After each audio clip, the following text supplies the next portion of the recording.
Can a Filipino virtual assistant work UK, European, US, or maybe Canadian business hours? So this is a question that comes up quite a lot. How easy or difficult is it to work with Filipino virtual assistants across different time zones?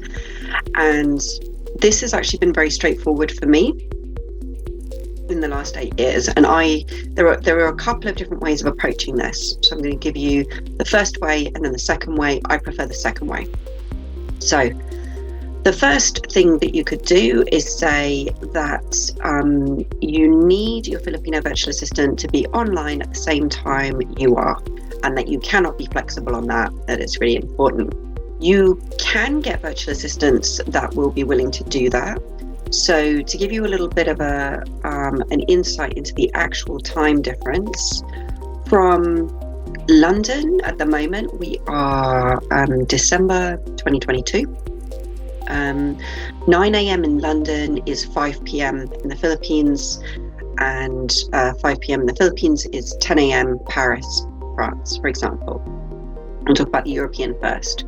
So the beginning of the day in Europe is towards the end of the day in the Philippines. Okay. From the US and Canada, 9 o'clock in the morning in New York, 6 a.m. in the morning in Los Angeles. Both of those times would be 10 p.m. in the Philippines. So as a lot of places in the US start their day, the Philippines is going into late evening night. All right, that sets the scene for where we are. Does that mean that we can't work together? Absolutely not. So, different ways that we can do this. First of all, the proposition just needs to be right for them to work unsociable hours, either the evening in the UK, going into late night, going into the night, or overnight pretty much in the USA. Now, something that's interesting that's happening with the Philippines today is there are a lot of call centers there that are servicing US clients. And because of that, there are a lot of opportunities to work in call centers, which are actually considered very desirable in the Philippines. They're good employers. They're some of the best employers that you could work for as a Filipino. This is because of salary, the benefits, etc., that they will give. It's usually not work from home. Everything is shifting around a little bit at the moment with that landscape. It's usually that they have to go to the call center and be in the call center for those fixed hours overnight. But many Filipinos do this. Many of them come from this background, are happy to do those hours if the proposition is right for them, the salary, the benefits, the working hours, etc. It can be a great option for them.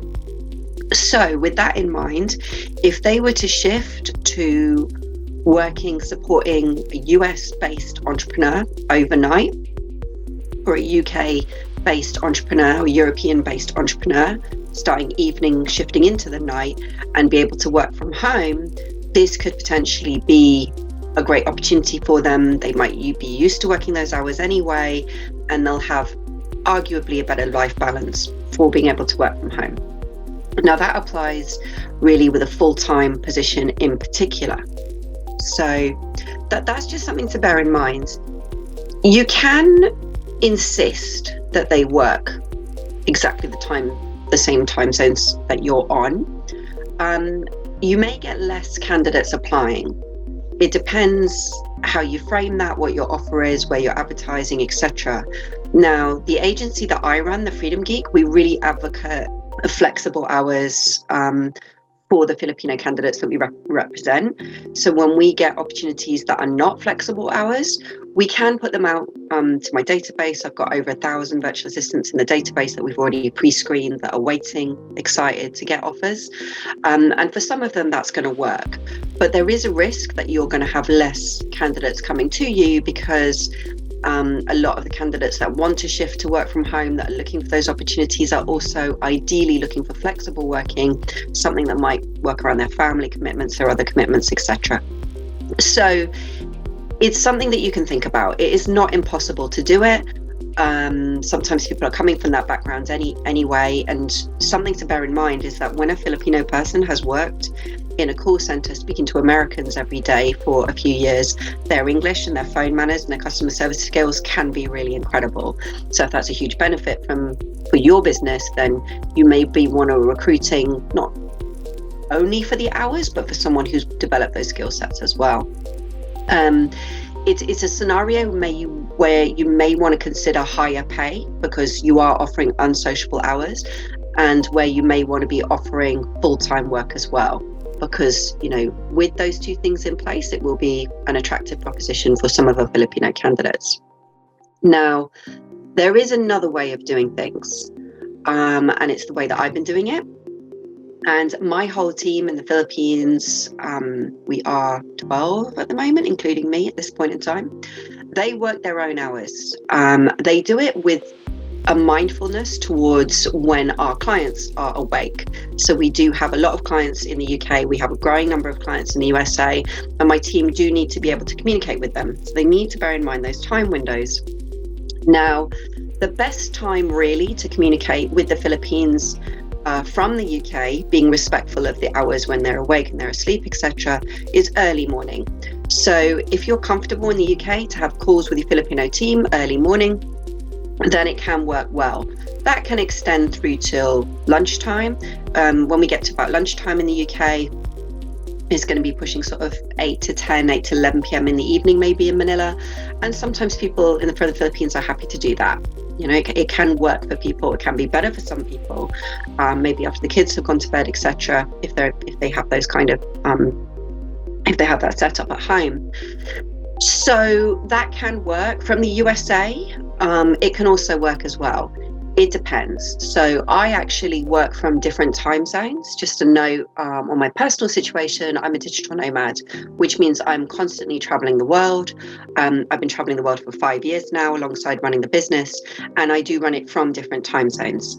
Now, if I was in Asia, I'm going to be on a similar time zone to them. If I was in Australia, not too different. If I was in India, etc., not too different. That's okay. We can kind of do things during the working day.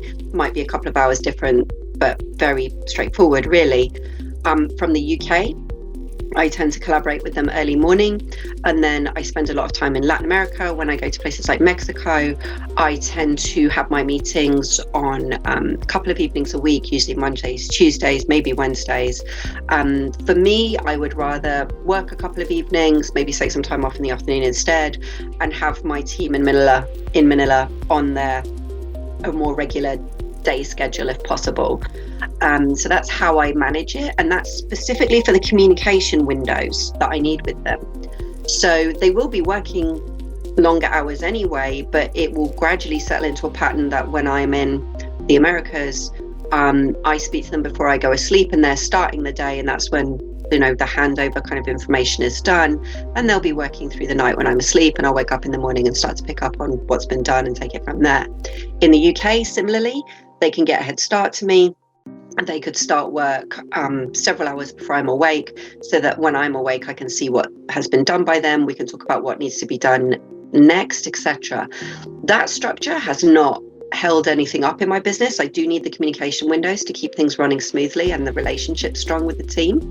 But it has worked really, really well for me. And for some people, it may even be better to have your VA team working when you're asleep. Maybe that's better in some ways. It's not traditional necessarily, but it's something to think about. So my team work their own hours. They work flexi time. My only real instruction to them is make sure that you get your work done. We do measure productivity. I have productivity tools to measure how productive we are, to measure several things in the business. You do need, I think a lot of the fear around this is that you won't know what's going on. But you do know what's going on if you speak to them regularly, because that becomes very clear very quickly. And if you use productivity tools, that will also give you a picture into what's going on. It's worked really well for me for years. So for solopreneurs or entrepreneurs that are working by themselves at the moment, this information is really useful, I know. And when I've talked to people about that, they've liked it, because a lot of entrepreneurs are heavily driven by freedom and the values of freedom, and they are very happy to give somebody flexible hours as long as their customers are looked after, their business services run well, and the work gets done. Entrepreneurs are quite often not against giving someone flexi hours and personal freedom, but they also need to know that they are covered, their business runs really well, performance is measured, etc. These things can run in hand. And we're often creating our processes and systems and are quite happy with that kind of approach. For another type of company, a company that's existing, that's got very set company culture already around working hours being very fixed, people needing to be in an office, that hasn't really worked remotely, although that's really being challenged by the current environment, that can be a lot more difficult. And they can say things like, no, that's not going to work. We want the VAs online during these business hours. And if they're going to be remote, they've got to be zoomed in 8 hours a day so we can really eyeball them and see what they're doing. That wouldn't really work that well, I don't believe. I haven't tried it. I think everybody needs a balance between engaging with the team and having personal space, especially for deep work and to get on with things, and having the freedom to work around other commitments and the trust to do that, which is measured by their output and by making sure your customers are happy as well. I set up this company completely remotely. It's been remote from day one. I had to do it that way. I had absolutely no choice. So I did learn to recruit remotely, to collaborate remotely, to do podcasts remotely, to build my team culture remotely, and to work across many different time zones in the process.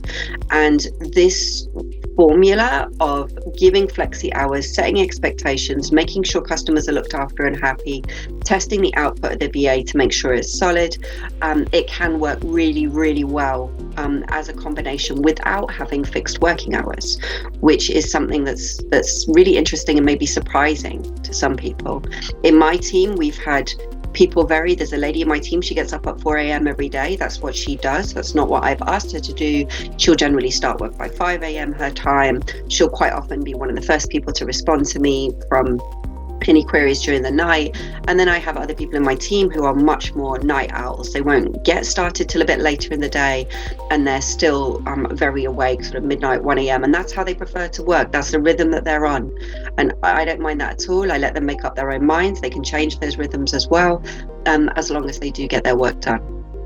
So that's what I wanted to talk about today. I hope that that's useful for anybody who's unsure about time zones. We do have a lot of support and tools that we can give people to help them with this. And that's really what I wanted to discuss in as much detail as possible, so you had all the information that you needed. So thank you very much for tuning in. And please don't forget, if you're struggling with not knowing exactly what to delegate, please download a copy of our free mini delegation guide, our free essential mini guide.